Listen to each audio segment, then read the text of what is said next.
महामंत्री general secretary काका कोपरकर एवं हमारे गुरु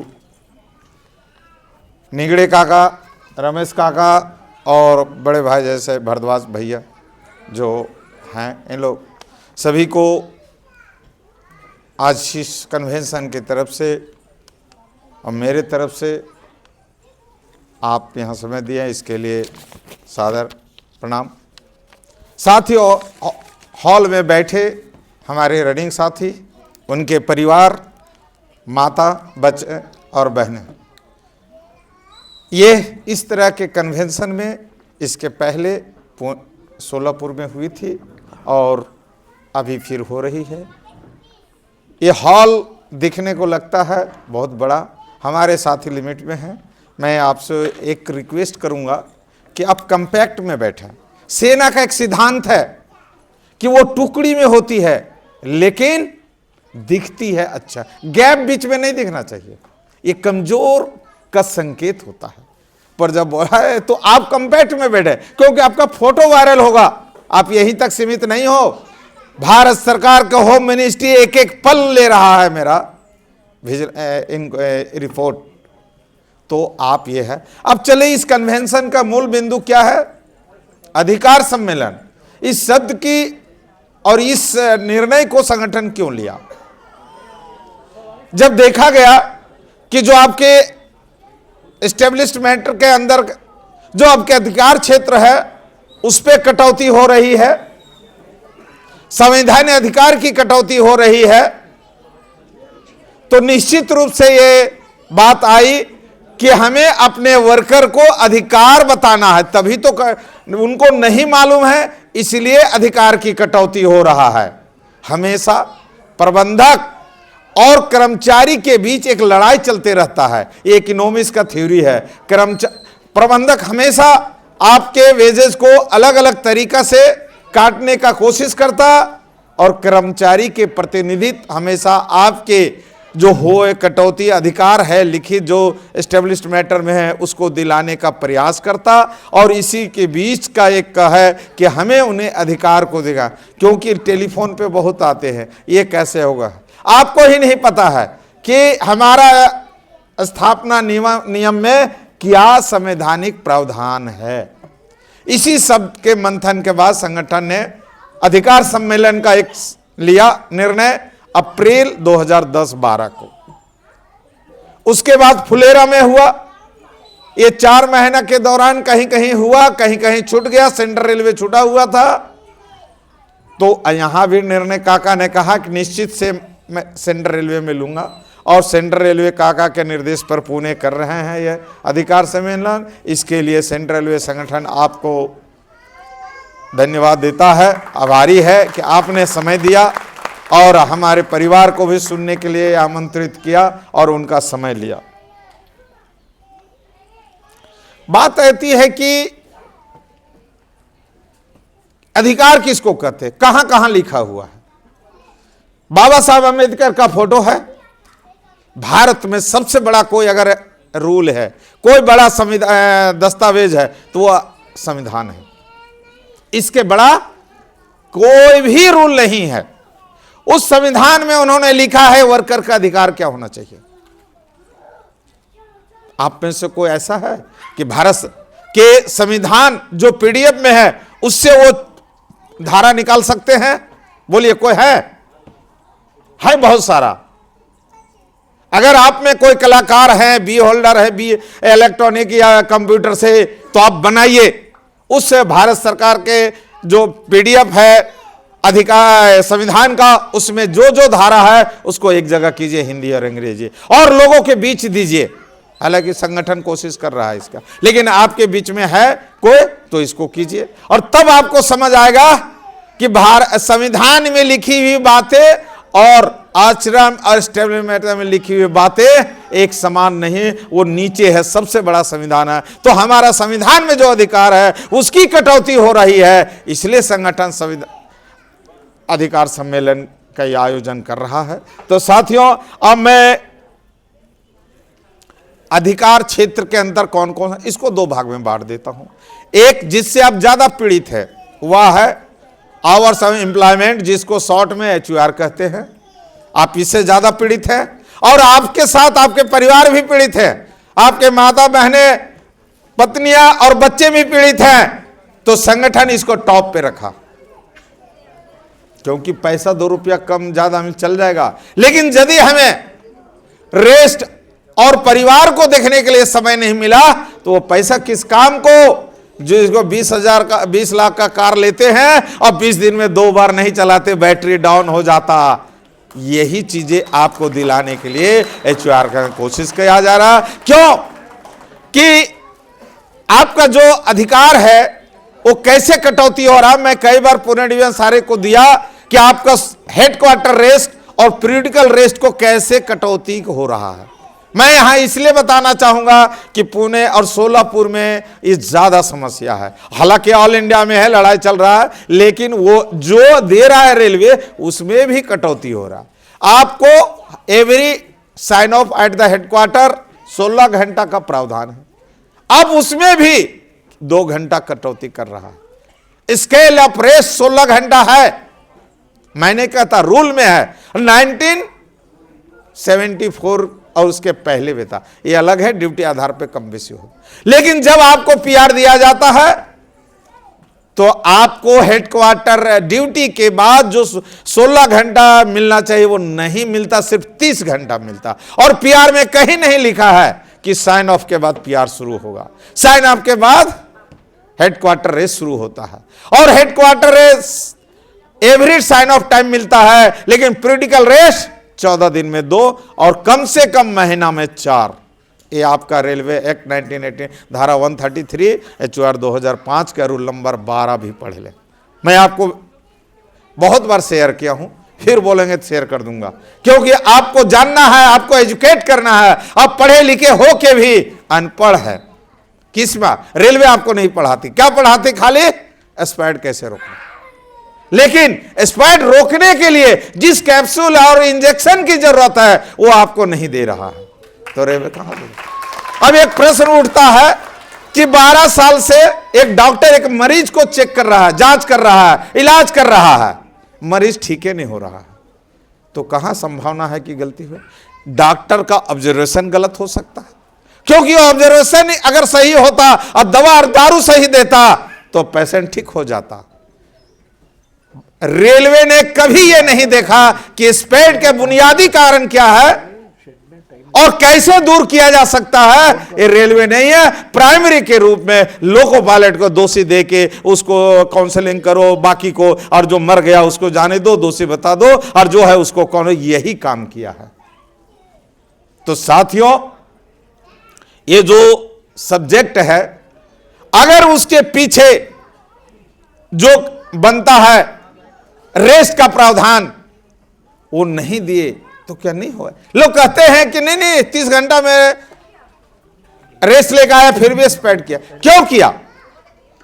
टास्क फोर्स कमेटी 2017 के रिपोर्ट में पारा नंबर 24 में पढ़िए, उसने कहा है कि किसी भी दुर्घटना, खासकर स्पेड की जैसी दुर्घटना, संभावित दुर्घटना की इंक्वायरी इस दृष्टिकोण से ना किया जाए कि गलती किसने किया, गलती क्यों और कैसे हुआ, कौन सा ऐसा लैप्सेस रहा परिचालन में, उस दृष्टिकोण से किया जाए और उसको निवारण किया जाए। लेकिन कभी रेलवे नहीं किया। अभी भी आपको बिलासपुर में है, सिंगल मैन के ऊपर मैंने 1.5 साल लड़ाई लड़ा, 166 पेज का PDF बनाया, अभी काम आ रहा है और लोगों को दे रहा हूं और लिख रहा है। साथियों, तो स्टडी और नॉलेज कभी बर्बाद नहीं होता। तो आपको ये सारी चीजें जो है उसके पीछे क्या कारण है, जो 40 kmph 42 kmph गाड़ी रखा और फिर 70 कर दिया और ब्रेकिंग करके फिर 40 में टकराया, इसका एनालिसिस होना था।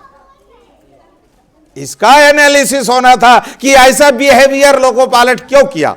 साथ में सहायक भी है, तो चलिए ये अलग चीज है। आपके जो 16 घंटा है वो कटौती हो रहा है, आपको सिर्फ 30 घंटा दिया जा रहा है। 16 जिस दिन है 30 घंटा अलग से नहीं दिया जा रहा। ये आपका अधिकार क्षेत्र में है, संवैधानिक अधिकार है। रेलवे का सबसे बड़ा जो रूल है, रेलवे एक्ट है 1989, उसका धारा 133 देखिए, और सबसे नीचे देखिए लिखा हुआ है कि यदि किसी का गौन हो जाता है, छूट जाता है, तो सीआर भी दिया जाए। सीआर मतलब सेंट्रल रेलवे नहीं, कंपलसरी रेस्ट भी दिया जाए।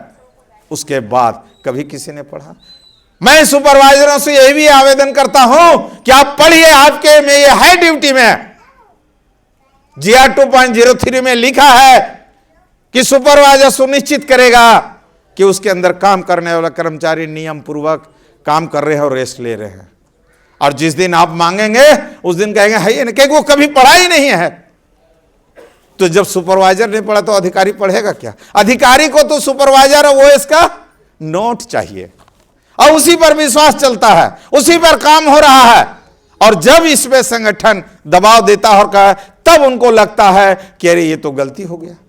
हमारे सीनियर डी निखिल कुमार जब एक आदमी को सस्पेंड किया, मैं रिमूव किए, 6 महीना मात्र रिटायरमेंट था और एलिगेशन था सेफ्टी सर्कुलर वायलेंस, उसमें त्रिपाठी जी भी थे। और जब उनको मैंने रूल दिखा दिया रेलवे बोर्ड का से कि आपको पावर नहीं है रिमूवल का, तो आप विश्वास नहीं करो, चेहरे पे एकदम उदासी आ गई थी।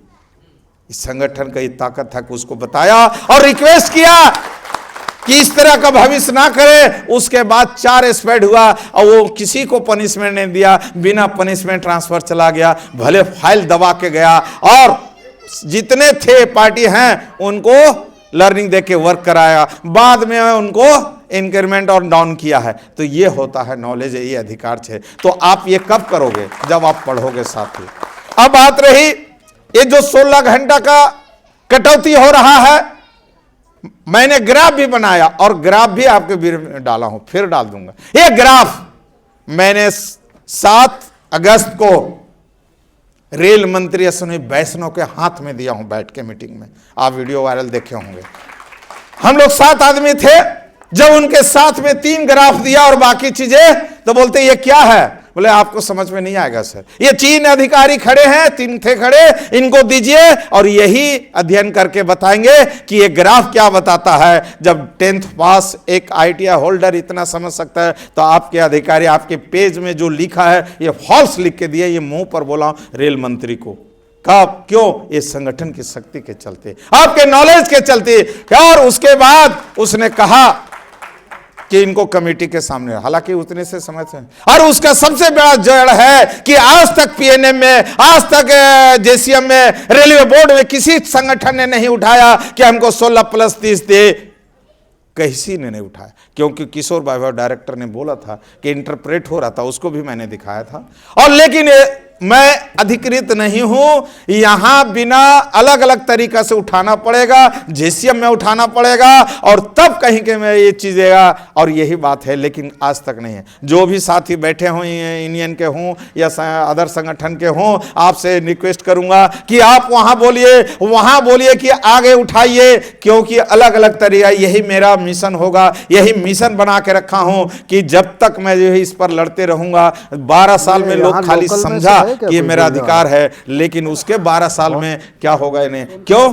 आजादी भी तो 90 साल में मिली, क्या तुरंत मिली थी? क्या 2 बजे आजादी का मीनिंग नहीं समझा था? तो ये हंसते भी हैं कि इतना मिलेगा तो माइलेज कम हो जाएगा, OT कम होगा। आपका स्वास्थ्य अच्छा है कि आपका माइलेज और OT ठीक है?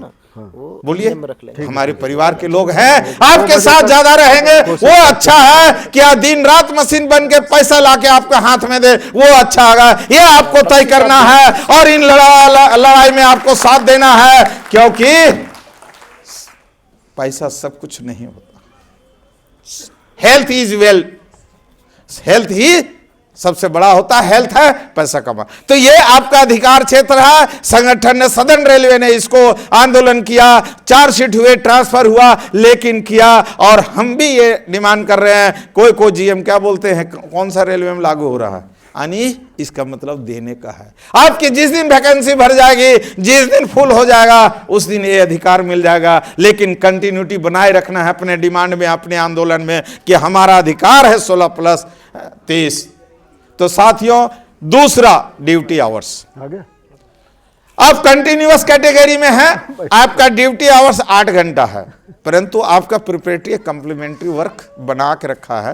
अब RLT 69 पढ़ेंगे तो आपको उसमें दिखाई पड़ेगा कि प्रिपरेटरी कम्प्लीमेंट्री क्या है, साइन ऑन साइन ऑफ है। 96 घंटा का रोस्टर होता है, लेकिन साइन ऑन साइन ऑफ मिला के इसको 104 कर दिया गया है। लेकिन यही बता देना चाहता हूं, आपके जाने सेंटर और जो रोस्टर में काम करते हैं उनका 96 पर है, क्योंकि 8 घंटा का ड्यूटी है। और सुपर फास्ट मेल एक्सप्रेस का जो है 90 आवर्स है। और बड़े मजे की बात है, अभी नागपुर डिवीजन मेरे बैच का एक लड़का 90 से 104 5 हो गया, उसने OT क्लेम कर गया। फॉरमैन माथा पकड़ लिया, बाबू भी माथा पकड़े कि मेल एक्सप्रेस, क्योंकि मेल एक्सप्रेस का ओवरटाइम कराना सेफ्टी को नजरअंदाज करना है। तो ये भी आपको जानना है। अब बात रही ड्यूटी आवर्स, 10 आवर्स रूल पहले जाना जाता था, जो 2012 के पहले 16 के पहले हैं, और रनिंग स्टाफ के लिए 10 आवर्स रूल जा।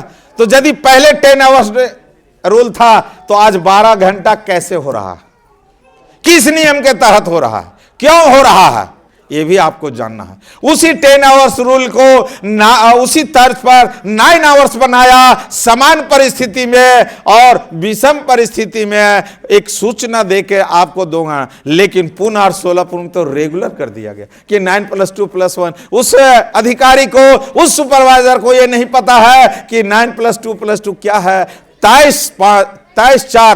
1992 के रेलवे बोर्ड के एक लेटर में स्पष्ट कर दिया गया है कि यदि 2 घंटा का जो कॉल सूचना है वो तभी माना जाएगा जब कोई असमान घटना हुआ हो, उसमें लिखा गया हो और 2 घंटा पहले उसको सूचित कर। लेकिन वो भी मानने के लिए बात नहीं रहेगा यदि फुल नाइट हो गया है तो। बहुत सारा टर्म में कंडीशन है, पर ये कब होगा, जब आप पढ़ेंगे, इच्छा शक्ति रहेगा। तो ये ड्यूटी आवर्स ना बढ़ाया जा सकता है न क्या, और सीधा इसका अलर्टनेस पर पड़ता है, फटीक है। और फटीक के भी 8-10 कारण है, RDSO ने इसको व्याख्या किया है। तो साथियों, आपका ड्यूटी आवर्स भी अधिकार है कि हम इससे ना ज्यादा करें। आप पर जैसे रोकना कोशिश करेंगे, आप पर DR का एक्शन होगा। इसीलिए तो हम 2012 से DR का क्लास भी चला रहे कि आप माइंड में अपना सेटअप करो। काका हमारे गुरुजी साथ में हैं, हम उनके उस समय चेला था, और उस समय उनके आशीर्वाद से आज मैं ऑल इंडिया में कम से कम 200 आदमी को 3 दिन पढ़ा रहे हैं काका के सहयोग से।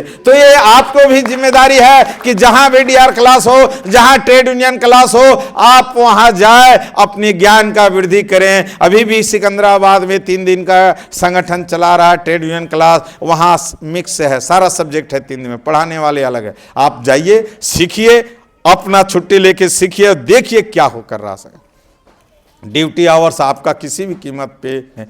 अभी रेल मंत्री के मिलने या रेलवे बोर्ड के दबाव देने से, जब उसने कहा आपका ड्यूटी औसत 7.25 घंटा है, रेल मंत्री से जो बोला, तो हम बोले सर यदि औसत आप बोलते हैं तो क्या HR में औसत शब्द लिखा हुआ है? कहीं नहीं लिखा। और यदि 7.25 घंटा मेरा ड्यूटी है तो 12 और 13 14 क्यों कर रहे हैं सर? 8 घंटा का रूल बना दीजिए ना, हम आप 15 मिनट ज्यादा काम करने को तैयार हैं। उनके पास जवाब नहीं था। क्यों? उनको समरी करके एक पेज में दिया गया था, वो सोचे नहीं थे कि इतना आएगा। और जब ईस्ट कोस्ट रेलवे का, नागपुर का, मुजफ्फरपुर का डाटा दे दिया गया, हम लोग डाटा लेके गए थे और डाटा दे दिया जेरॉक्स, तो मुंह उसके बाद आया कि किसी भी कीमत में 12 घंटा से ज्यादा न हो, और इसका मॉनिटरिंग हुआ। यदि आधा घंटा भी जाता तो आपको कहता है थोड़ा कम कर दो, TLC और क्रू आप पर दबाव देता है कि अरे 12 घंटा के अंदर करो। ये क्यों आया? ये संगठन के चलते आया, नहीं तो आप पर कोई पूछने वाला नहीं था कि 12 घंटा हो रहा है, 15 घंटा, आपका स्वास्थ्य बिगड़ रहा है, क्या बिगड़ रहा है। अगर 12 घंटा भी लगाम लगा है साइन ऑन से साइन ऑफ, तो ये आपके संगठन के चलते हुआ। इसलिए संगठन जरूरी है साथियों। इसलिए कहावत है कि शक्तिपूर्वक किया संघर्ष ही सफलता की कुंजी होती है। इसमें 3 शब्द है, शक्ति, संघर्ष और सफलता। सफलता कब मिलेगी? जब आप में शक्ति होगा, जब आप संघर्ष करोगे। पर शक्ति के कितने पहलू हैं? यहां याद दिलाना चाहूंगा, सभी फिजिक्स पढ़ेंगे, आग लगने के 3 बिंदु है, उसी तरह शक्ति के 3 बिंदु हैं। एक फिजिकल शक्ति है, एक आर्थिक शक्ति है, एक ज्ञान की शक्ति है। यदि आपका ये तीनों शक्ति रहा तो निश्चित रूप से आपकी सफलता मिलेगी। और हैंगर फास्ट जो हो रहा है, तीनों शक्ति को उपयोग कीजिए और इस अपने अधिकार को लेने को तैयार रहिए। यही आपका सही संघर्ष होगा। आपको ये नहीं कह रहा है गाड़ी, हम गाड़ी रोकने थोड़े। और इसके पहले के जो प्रक्रिया है 1.5 से 2 साल तक हम लोग कर लिए। हम time to time railway board में जाके मीटिंग किए, वीडियो और मैसेज के माध्यम से आपके पास जा चुका है। अभी 8 और 9 तारीख को 2 दिन 3 राउंड में मीटिंग किया। ठीक है, हम आगे उसके आते हैं। अब आते रहे हेडक्वार्टर रेस्ट। हेडक्वार्टर रेस्ट 16 घंटा कंप्लीट है। आप इंजीनियरिंग करके आए हो, ITI डिप्लोमा हो, स्केल का मीनिंग समझो। स्केल किसको कहते हैं, और आवर्स के अंदर अगर घंटों में स्केल होता है, 16 घंटा मेरा रेस्ट है, तो उसके पहले कॉल बुक के DR कैसे होगा, कौन से रूल के तहत होगा? सीनियर डी जवाब दे दे, सीनियर सुपरवाइजर। कौन सा कर्मचारी को रेस्ट के दौरान कॉल बुक देके नहीं लेने पर DR होता है? क्योंकि रेस्ट का पार्ट है।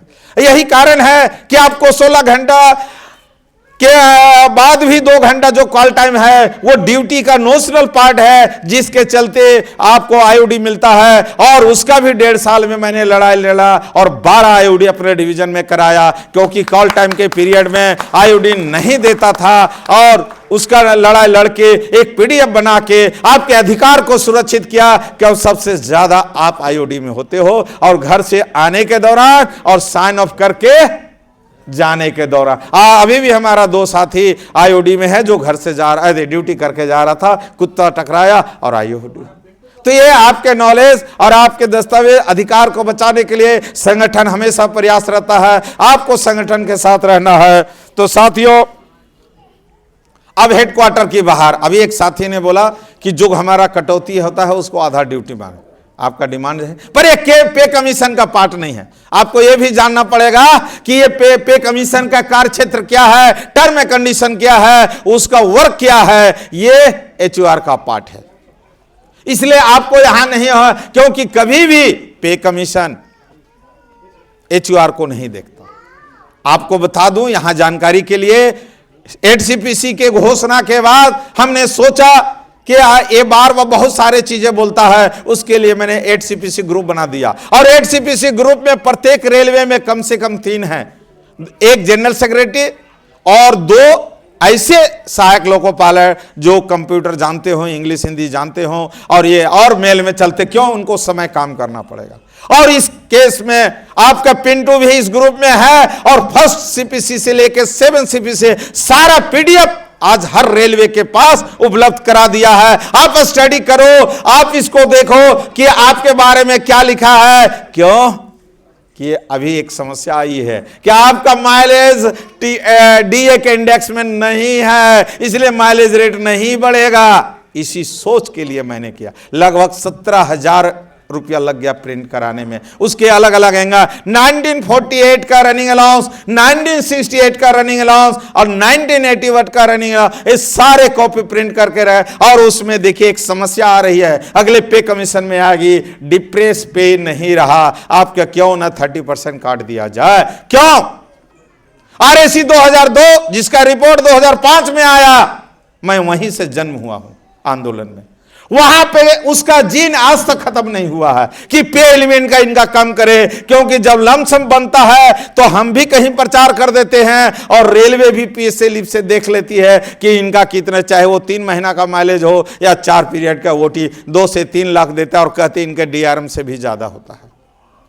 तो साथियों, इन सारे हमको डिप्रेस पे नहीं था, हमारा नेचर ऑफ जॉब के चलते पे था और रिस्पॉन्सिबिलिटी के चलते पे है। इसीलिए पे कमीशन में इस बात को जोर से रखना है कि आज जो रेलवे कह रहे डिप्रेस हो गया पे है, वो नहीं रहा, ये गलत है। हम यही तो RTM लगाएंगे कि आप मुझे उस रूल का कॉपी दें जिसके तहत रनिंग स्टाफ का पे डिप्रेस था। कहां लिखा है? ये आपको इतिहास जानना पड़ेगा। अगर वर्तमान को सुरक्षित करना है तो इतिहास को पढ़ना पड़ेगा और आपको दिमाग में लाना पड़ेगा। आपका संगठन लाएगा, लेकिन सिर्फ संगठन लाने से नहीं होगा, ग्राउंड लेवल पर भी आपको उसी तरह का शक्ति डेवलप करके आंदोलन करना होगा, ताकि ठीक उसी तरह गर्म हो संगठन और रेलवे बोर्ड और भारत सरकार, जैसे किसी बर्तन के नीचे आग लगती है और पानी गर्म होता है और भाप ऊपर उड़ता है, तो संगठन के आंदोलन इतना तेज हो कि आप भाप रेलवे बोर्ड और भारत सरकार के पास चल जाए और आपका अधिकार जो कटौती कर रहा है वो रोक ले, ना कर सके। ये आपके दिमाग में एक गर्मी पैदा करना पड़ेगा साथियों। बात रही फाइनेंस की, सब आप लोग कैलकुलेशन कर ले रहे होंगे, कितना एरियर्स मिलेगा, कितना पैसे मिलेगा, प्लॉट लेना, फ्लैट लेना, गाड़ी लेना, या मिसेज का या बच्चों का कुछ लेना, ये कैलकुलेशन हमको कमजोर करता है। आप ये करो कि ये जो पैसा आएगा हम अपने भविष्य के लिए कैसे सुरक्षित करें। आपके माइलेज रेट के ऊपर संगठन लगातार कर रहा है, और उसका एक बिंदु मैं हूं जीता जागता, कि जब 19 मई 9 अप्रैल को रेलवे बोर्ड आंदोलन दिल्ली में हुआ, रेलवे बोर्ड गए, तो जो डायरेक्टर साधना अग्रवाल साइन की थी वो अकबका गई थी हम लोग को देख के, बोला ऊपर से आधा साइन किया। मैं बोला मैम आप बाबू हैं कि अधिकारी हैं या डायरेक्टर हैं, पहले ये तो क्लियर कीजिए। ये बाबू का स्टेटमेंट है, एक डायरेक्टर एक अधिकारी का नहीं है। आप तो इतिहास पढ़ लिए होते, जवाब कौन देगा? जवाब आपको देना है, क्योंकि लिखी आप है। अकबका गई, थोड़ा आवाज मेरा मोटा है, बाय बर्थ जैसा भी समझो परिस्थितिवश वो ज्यादा अकबका गए। बोलती जो है दे दीजिए, 8-10 दिन में आपको मीटिंग के लिए बुलाती हूं। बोले ओके ठीक है। 8-10 दिन, 1 महीना लगा। 19 मई को फिर से हम लोग मीटिंग गया, मीटिंग हुई। प्रिंसिपल ईडी शायद पुणे में रेणु शर्मा डीआरएम रही होगी, ऐसा जानकारी सही है गलत हमको नहीं पता। उसने इतना पॉजिटिवली, फाइल उसके सामने था, उसके मीटिंग में वो पूरे जगह मिलना चाहिए, वो पूरा कोशिश कर रहे। बोले थोड़ा सा एडीपीसी से आप मिल लीजिए। हम लोग एडीपीसी के पास गए, जो डायरेक्शन दिया था कि लिख दो ऐसा, वही एडीपीसी के पास जब बैठा तो वही भाषा बोला। और जब हम संगठन के प्रतिनिधि 5 से 6 आदमी वहां, और उनको जब सामने उन्हीं के मुंह से बुलवा लिया कि टीए आप लेते हैं ना सर, आपका बड़ा। बोला हाँ, तो मेरे को टीए मिलता? बोला नहीं, टीए के बदले क्या मिलता? किलोमीटर। तो किलोमीटर में क्या है? बोले टीए का कुछ पोर्शन है, तो उसी पोर्शन में बढ़ना चाहिए कि नहीं सर? और मैंने उन्हीं का दस्तावेज, पे कमीशन का 8.11 अलाउंस कमेटी 2017 का 6 नंबर अध्याय, और गजट 2017 के अलाउंस का 5 नंबर पॉइंट तीनों पढ़ा दिया कि ये तीनों है आपका, ये मेरा नहीं है। फिर पे कमीशन कैसे बोलेगा कि रनिंग अलाउंस? वो आपने कह दिया रनिंग अलाउंस में पहले पे कमीशन को आप तय करो, 2 महीना के बाद आप कहते हो कि हम इसको तय कर लेंगे रेलवे बोर्ड में, और आप कहते हो नहीं, आपने तो रोक दिया उनको, तो वो कैसे करेगा? ये आपका सबूत है। जब वो समझ लिए तो मुझे भटकाने के लिए क्या है? अरे ये थोड़ा सा चीज के लिए क्यों इतना एनर्जी बर्बाद कर रहे हो? आपके कैडर में 4-4 पोस्ट एक ही पे स्केल देकर रखा है, उसके लिए पे कमीशन के लड़ो और वहां लेके आओ। मैं बोला वो भी लड़ेंगे सर, लेकिन यदि टेस्ट मैच खेले बिना फाइनल में खेलने जगह तो जीत पाएंगे क्या? क्योंकि यह जो हमारा माइलेज का रेट है, ये पे कमीशन का टेलर है, ये आंदोलन है, ये पे कमीशन का टेलर था। आज हम 75 रुपया नहीं बढ़ा पाते हैं, तो पे कमीशन में कैसे हम बढ़ा पाएंगे? ये आपको सोचना है। सिर्फ सिग्नेचर करके सहायक लोको पायलट का पे अगर बढ़ जाता तो संगठन लाखों में साइन करा देता। आपके इस आंदोलन ने ये मजबूर करेगा सरकार को कि आप सर्वशक्तिमान हैं, आप अपना अधिकार लेके रहेंगे। और यदि आंदोलन सफल नहीं करते हो और नहीं इसको अधिकार लेते हो, तो आपको वहां जो कटौती हो उसकी कल्पना नहीं कर सकते हो आप। ये मैं संदेश देके आपको जा रहा हूं। इसलिए यदि भविष्य को सुरक्षित करना है तो आपको आंदोलन को सफल करना है, चाहे उसमें चोट लगे, चाहे को जो कुछ हो, क्योंकि जो संघर्ष करता उसी को चोट लगता है, जो घर में रहता है उसको संघर्ष है, जो बॉर्डर में सेना रहेगा वही तो गोली खाएगा। उसी के माँ और बीवी और बच्चे और बहन तो समझते हैं कि गोली कैसे खाया जाता है, कि जो घर में बैठा उसका समझते हैं। क्या आप किसी बच्चे को मारेंगे, आपके हाथ में चोट नहीं लगेगा? न्यूटन का 3rd लॉ कहता है हर क्रिया के विपरीत प्रतिक्रिया। आप ये सोच के बैठे हो कि मैं आंदोलन करूंगा, रेलवे मेरे पास कोई कार्रवाई नहीं करेगा, ये आपके नासमझ होगी। चोट लगेगा, लेकिन उस चोट को कम करने के लिए संगठन तैयार है। संगठन पूरी तरह आपको हर तरह से संगठन दे सहयोग करने को तैयार है। आपकी चिंता नहीं रहेगा चोट लगने। जैसे खड़गपुर में 6 आदमी 5 साल रहा, 6 साल रहा रिमूवल, उसके परिवार को पालने के लिए संगठन ने प्रत्येक महीना उसको घर में पैसा दिया और सेंट्रल रेलवे से भी 3 लाख रुपया पूरा दिया। इस तरह से आपको संगठन आपको पालने के लिए तैयार है। लेकिन अगर आप सोचोगे कि हमको 2C कर देगा, 11 दे देगा या सस्पेंड कर देगा, तो मेरा क्या होगा? आपको मालूम है मेरे अभी तक 11-11 है। 11 क्रिकेट के प्लेयर भी होते हैं, 11-11 है, लेकिन मुझे रेलवे से बाहर नहीं कर पाया। मेमो के लिए 6-6 महीना लड़ा किया, लेकिन नहीं कर पाया, क्योंकि अंबेडकर साहब का ही कहना, आदमी का सबसे बड़ा कमजोरी अज्ञानता है। और जिस दिन आपका ज्ञान हो जाएगा, उस दिन आप किसी के सामने डटे रहोगे। देर हो सकता है, अंधेर नहीं होगा साथियों। और अंबेडकर जी की उस फोटो को संकेत लो, जिनके एक हाथ में किताब है, दूसरा हाथ ऐसा है और आंख सामने है। इसका संकेत यह है कि उनके पास नॉलेज के बल पर किसी के भी सामने उंगली दिखाने के लिए तैयार थे। आप इस लायक बन जाओ कि चाहे DRM हो या सीनियर DODM में हो, आपका नॉलेज इतना हो कि उसके आंख में आंख उंगली दिखा के बात करो, तब आपका अधिकार सुरक्षित होगा, किसी के कहने से नहीं होगा साथियों। माइलेज के रेट की तरह अभी मैंने 7-8 2 राउंड में पढ़ा। ADPC भी बैठे, फाइनेंस भी बैठे और प्रिंसिपल AD भी बैठे। 2 डायरेक्टर को अपने पक्ष में तो कर लिया, अब तीसरा बचा है, वो फाइनेंस है। वो मानने को तैयार नहीं है, वो जानता ही नहीं है, वो खाली पैसा बचाना चाहता है। पैसा तब बचाओगे ना जब पैसा कमाने वाले को दोगे। अरे किसी गाय का दूध कब निकलेगे? जब गाय को खाना और चारा दोगे, खाली दूध निकालते रहोगे तो एक दिन तो दूध 0 हो जाएगा। तो उस फाइनेंस को, डायरेक्टर को अगर झुकाना है तो ये हंगर फास्ट के माध्यम से झुकाना है। हमने CRB को मेमोरेंडम दिया है और उनको भी, और अभी भी मेमोरेंडम दिया है। हो सकता है 1 सप्ताह के अंदर फिर से वो कॉल करी और हमको जाना पड़ जाए। और पूरा दस्तावेज एक जगह PDF बना के रखा गया है, और जैसे ही बोले जैसे देंगे। क्यों कि जब 2 डायरेक्टर हमारे पक्ष में का, तो उनको भी स्टडी करके मटेरियल दे के CRB के सामने रखने के लिए संगठन का ड्यूटी है, वो हम लोग कर रहे हैं। आपको वातावरण सिर्फ गर्म करके रखना है और हंगर फास्ट को करना है। जो संगठन निर्देश देता है उसको पालन करना है साथियों। अब दूसरा है आयकर में छूट। टीए के पोर्शन, जिनको टीए मिलता है उनको 100% या 80% टीए में छूट है। अब आपका टीए का पोर्शन माइलेज में है, किलोमीटर में है, तो उसका भी एक रूल है कि उसको 70% तक 30% आपका पे है और 70% आपका टीए का पोर्शन है। इसी फार्मूले के आधार पे ADPC और प्रिंसिपल ED को डाउन किया था, यही फार्मूले पर। उन्हें इसका लेटर में लिखा है कि 30% रनिंग अलाउंस के पे है। तो मैडम पूछा बाकी क्या है मैडम? ADPC को भी पूछा क्या है सर? अगर 100 रुपया में 30 रुपया पे है तो 70 रुपया क्या है, इसको व्याख्या कर लीजिए। और वहीं फिर कैलकुलेट करके बताई कि इनको इतना बढ़ता है, आप नहीं देंगे तो क्या फिर से चेयरमैन के पास, CRB के पास जाना पड़ेगा?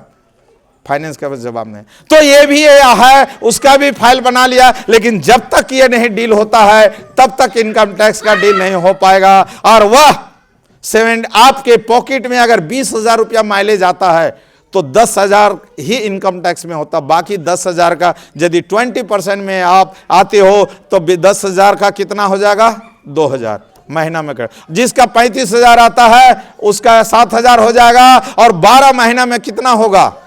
12 दूनी 24,000 और 30,000 से 60,000 तक प्रत्येक लोको रनिंग स्टाफ का भारत सरकार कटौती कर रहा पर अधिकार को, क्योंकि यह इनकम टैक्स एक गलत तरीके से लिया जा रहा है। 2010 में ऑर्डर आया, 2008 से लागू हुआ, 6,000 से 10,000 इंक्रीज हुआ प्रोपोर्शनेट, जो कि 7 CPC में 32,000 तक जाएगा। आपका माइलेज अगर 32,000 तक है तो उसका 70% टीए के इनकम टैक्स वेट होगा। तो आप 32,000 का 70% देख लीजिए कैलकुलेट करके। ये भी आपके अधिकार के कटौती हो रही है, आपकी पॉकेट मनी की चोरी हो रही है, और इसको भी रोकने के लिए संगठन प्रयासरत है। कोर्ट का भी रास्ता लिया, लेकिन हाई कोर्ट से अफसोस लगता है कि सिर्फ ये रिमार्क दिया कि मैं माना ये इनके साथ अन्याय हो रहा, प्रिंसिपली सही है, लेकिन ये सर्विस मैटर है, इसलिए हाई कोर्ट नागपुर ने कैट को रिफर कर दिया। अब कैट की क्या स्थिति होता है आप लोग कुछ जानते हो।